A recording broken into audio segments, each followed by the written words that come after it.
Kevin always smirks at me, mocking me, but now he's slamming his desk, glaring at me like a demon despite his calm tone. Choose resigning or getting fired. But there's no reason for me to leave the company. He completely forgot about a client's request, which led to a major incident that cost the company dearly. It was Kevin's mistake that caused it. Yet Kevin, shifting all the blame to Sophia, stares at her as if he's done nothing wrong. Few doubt Kevin's words given his track record, but I know how hard Sophia has worked all this time. The thought of Sophia being forced to leave because of Kevin's words was unbearable to me. Being a nobody, it wouldn't make a difference whether I stayed or left. It's clear that Sophia, who's dedicated to her work, should stay over someone like me.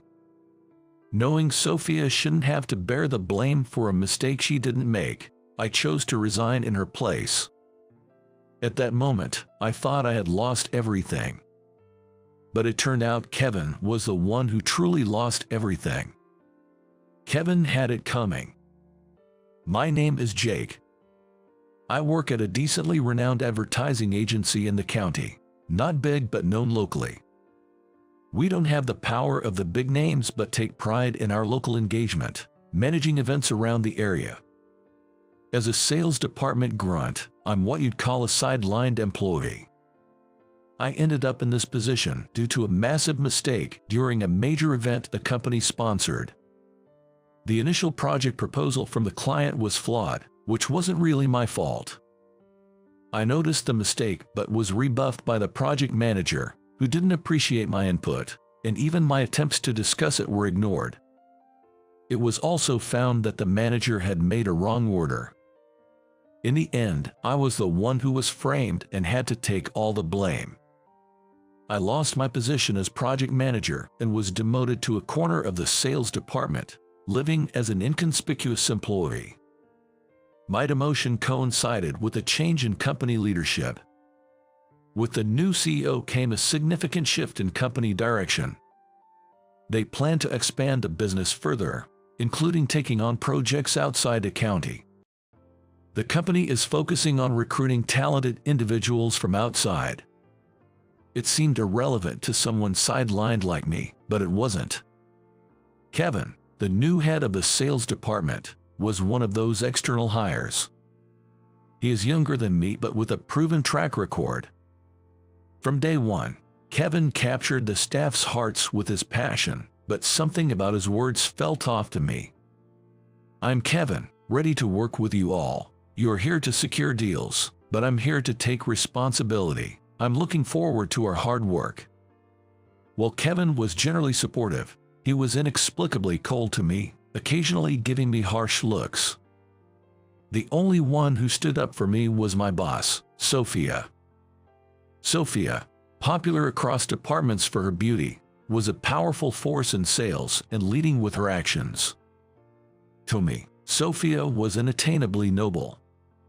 While I was busy with paperwork, I heard a familiar voice from the hallway. Peeking out, I saw Sophia and Kevin, but something was unofficial. Kevin seemed to be hitting on Sophia. But no matter how you look at it, Sophia clearly seems to dislike Kevin's advances. Kevin, fairly handsome, was popular among female staff. He might be used to attention, but his approach was too overbearing.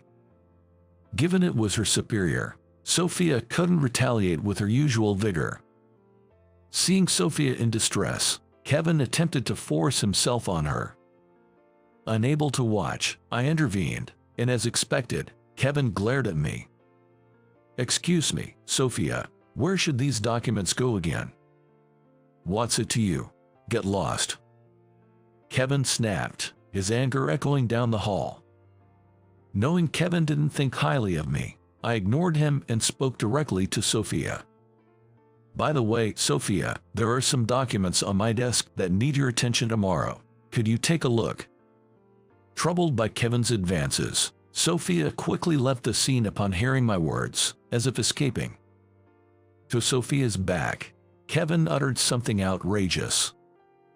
"If you won't be mine, not only will you not advance in this company, but you won't be able to stay here at all. Kevin, frustrated at being interrupted, glared at me again. Being nothing more than a sidelined bottom-ring employee, I had nothing to lose by drawing Kevin's ire any further. As I walked away, remembering something, Kevin kicked the wall and hurled insults at me. I hurried away, ignoring Kevin's words. Back at my desk, sorting through my documents, I suddenly found myself bombarded with menial tasks from other employees.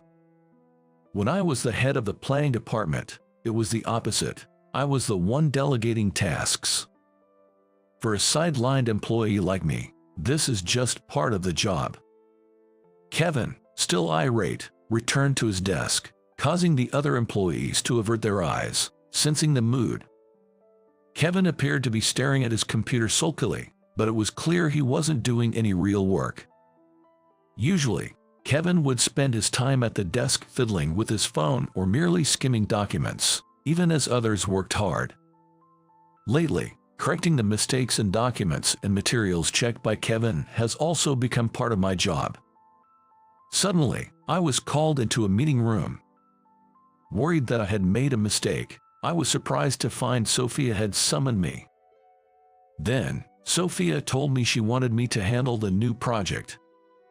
Grateful, yet doubtful of my capability as a sidelined employee, I asked if she was sure.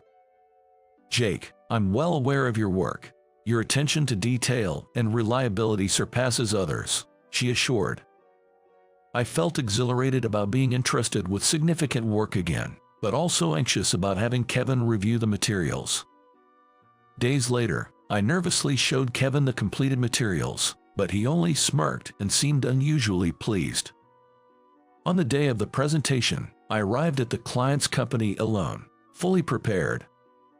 Right before the start, Kevin unexpectedly showed up, even though he had no involvement in this project.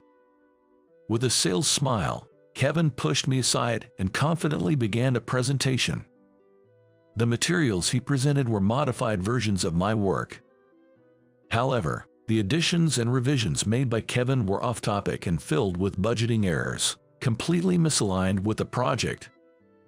Despite the barrage of questions from the client, Kevin, without panicking, presented the original materials I had prepared as an alternative. Kevin even apologized, claiming the flawed materials were prepared by me. Apologies for the earlier materials, prepared by Jake. It was disrespectful. Fearing the task was too much for Jake, who usually handles minor tasks, I reviewed and made adjustments to the presentation materials, he said. Kevin, pinning the blame on me, received praise from the client, while I, being sidelined, was looked down upon. Ultimately, the credit for the project was stolen by Kevin. Following Kevin's portrayal of my incompetence, coupled with a past failure, my standing in the company worsened. Sophia, questioning how the project credited to Kevin was initially mine, approached me. However, resigned to my sidelined status, I didn't explain and returned to my daily tasks. Days later, Sophia came to tell me about another significant project she had secured. But Kevin, overhearing, snatched the order form and proposal from Sophia. Having received high praise for stealing my work, Kevin now planned to take Sophia's project as well. Eventually, Kevin went to negotiate with the client on Sophia's behalf. Right before finalizing the contract, Kevin, forgetting an important budget amendment, infuriated a client with excuses. This led to a major incident, causing significant losses for the company due to the already placed orders. It's because of you that the contract with the client was nullified, causing huge losses for the company. How do you plan to take responsibility? Shockingly, in front of other employees, Kevin shifted all the blame onto Sophia. Unaware of Kevin's manipulations, the employees, cowed by his assertiveness, looked coldly at Sophia. Only I, having experienced Kevin's deceit firsthand, knew of Sophia's genuine dedication. After Kevin whispered something to Sophia, she looked at him with disdain, as if he were trash. "What's with that attitude? This is why you're useless." Kevin, slamming his desk with a demonic glare contrary to his calm tone, stared at Sophia. What's it going to be? Choose resigning or getting fired. Unable to tolerate Kevin's tyranny any longer, Sophia was about to strike him when I stopped her hand and stepped between them. Sophia is a necessary asset to this company. If you're calling someone incompetent, I'll resign in her place. Huh? Why would you? Well, fine. So you're leaving the company. Sophia looked at me with a troubled expression. The words Kevin sneered at me made my blood boil. Jake, I've had a grudge against you since our last company. Finally, I can get my revenge. Hearing Kevin, I remembered he was the person in charge of causing my demotion. Driven by impulse, I scribbled my resignation and handed it to Kevin, and right after, Sophia brought her resignation as well. Sophia's resignation, though slightly wrinkled, was neatly sealed, clearly not prepared on the spot. Having seen Kevin making advances on Sophia before, it seemed she might have been blackmailed by Kevin. Sophia had been contemplating leaving the company. I've made up my mind. If Jake is leaving, then I will leave too. Sophia placed her resignation on Kevin's desk with a smile before I could stop her. I truly believed Sophia was essential to the company, but staying might only lead to more harassment from Kevin. Realizing this, I decided it wasn't my place to interfere with her decision. Kevin, receiving our resignations, clicked his tongue in annoyance. Good riddance. Work will be easier without seeing your faces. Useless ones, just leave. Kevin kept his bravado, but the sudden resignation seemed to unsettle him. Ignoring Kevin's final insults, we packed our things. Our resignations were accepted without question, and we truly left the company. Kevin might have been spreading rumors about us, but it no longer mattered to me. Days later, as I searched for a new job, I received a call from an unknown number. Surprisingly, it was from Sophia. Jake, how are you? When I asked how she got my number, it turned out Sophia was my ex-girlfriend from years ago. I hadn't changed my number in over 20 years, but I lost all contacts during a phone switch. Sophia's voice, slightly embarrassed, was indeed familiar. I hadn't realized that Sophia, who had changed her surname due to her parents' divorce and had grown into a beautiful woman, was my ex until now. Reminiscing about our youth, Sophia suggested, "Hey, Jake, what about starting a new company together? I believe we can do great work together."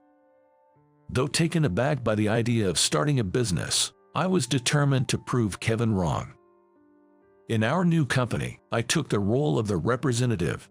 Sophia handled sales, and I managed planning and presentations.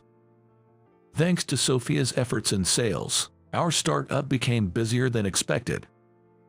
Busy as during my manager days, I found joy and fulfillment in our work.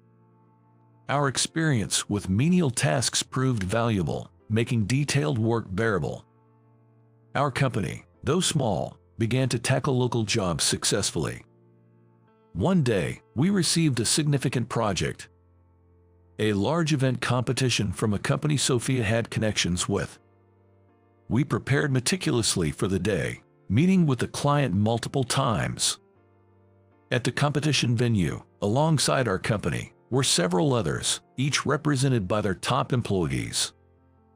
Amidst the large corporations, I locked eyes with none other than Kevin.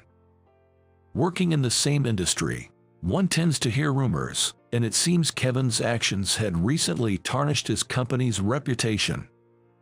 This event was likely his chance for redemption. Kevin, spotting us, smirked in his usual condescending manner. Once all participating companies were gathered, the presentations began. Every company delivered impressive presentations, filling me with ideas like never before. As Kevin's turn approached, his presentation began. As expected, not only the clients but also employees from other companies seemed puzzled by Kevin's explanation. Initially confident, Kevin noticed the odd atmosphere post-presentation and hastily started additional explanations to the clients. Our proposal is packed with your desires. Clients responded to Kevin's explanation with forced smiles and sighs, avoiding eye contact. I was dumbfounded by Kevin's pitiful display. A dejected Kevin glared at us as he returned to his seat. Our presentation was last, concluding the competition smoothly. When our company was announced as the winner, Kevin slammed the desk and protested loudly. How can a plan by a useless sidelined employee like him win over mine? This is absurd. Despite Kevin's insults, his proposal was clearly flawed, obvious to anyone. After receiving cold stares from the clients, Kevin kicked the desk and stormed out of the meeting room. As we were about to leave after finalizing the contract with the client, Kevin was waiting at the exit, glaring at us. And then, with his face red with irritation, Kevin started berating us fiercely. "You've made a fool of me. How will you take responsibility? A no-name company like yours should be crushed by mine." But Kevin didn't tone that company. I sighed at Kevin's one-sided rant and explained the competition's real purpose. "Kevin, this project was pretty much decided for our company from the start, but due to its scale, a competition was necessary for appearances." "That's impossible. There's no way your small company could beat mine in scale. Didn't you realize other companies knew this and brought proposals for future consideration?" After hearing my explanation, Kevin still seemed not to understand, glaring at me with a puzzled expression. It appears that Kevin, not grasping the situation, had been under the impression that this would be his moment of glory. His belief in winning with such a proposal was delusional. Kevin, unable to contain his anger, continued hurling insults at us. "Your success is thanks to me. You're deluded if you think you can handle big projects." As we wondered how to respond, a woman appeared. The woman approaching Kevin with a smile. It caused him to turn pale and flee the scene. She briefly greeted us before following Kevin. We never saw Kevin again.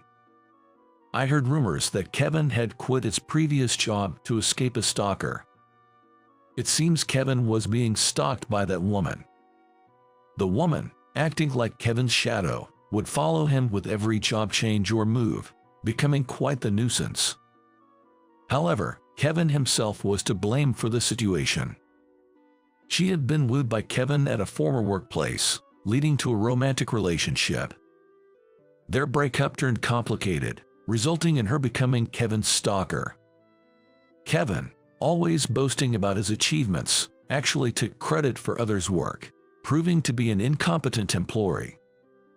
His dismissal was due to continuous poor performance despite being a manager, but with most of his career issues stemming from problematic relationships with women. Reports from co-workers suspicious of Kevin's lack of work led to the uncovering of his true nature. In the end, Kevin's downfall could be described as self-inflicted. Our company continued to grow, increasing both workload and performance. As the company expanded, my relationship with Sophia also deepened. Sophia, once hesitant about marriage due to a previous divorce, agreed to marry me after our shared experiences starting the company. With the increase in work, we needed to hire more staff. Then leading to the surprising application from Kevin's stalker. Michelle, Kevin's stalker, had an impressive resume with achievements that exceeded expectations. Despite the condition of hiring Kevin too, Michelle's capabilities made us reluctantly agree. Kevin, tarnished by bad industry rumors, was struggling to find employment. Moved by Michelle's persistent support, he conceded and they got married. Michelle's work performance was surprisingly excellent, making it a mystery why she was so infatuated with Kevin. Kevin, who used to manipulate people and steal co-workers' efforts, is now relegated to menial tasks as a sidelined employee. His married life seems to be under Michelle's firm control. With the addition of such a unique employee, our company continued to grow and become busier. Partly thanks to Kevin. This turn of events, unimaginable during my days as a sidelined employee, is all thanks to Sophia's encouragement to start the business. I am determined to cherish both the company and Sophia moving forward.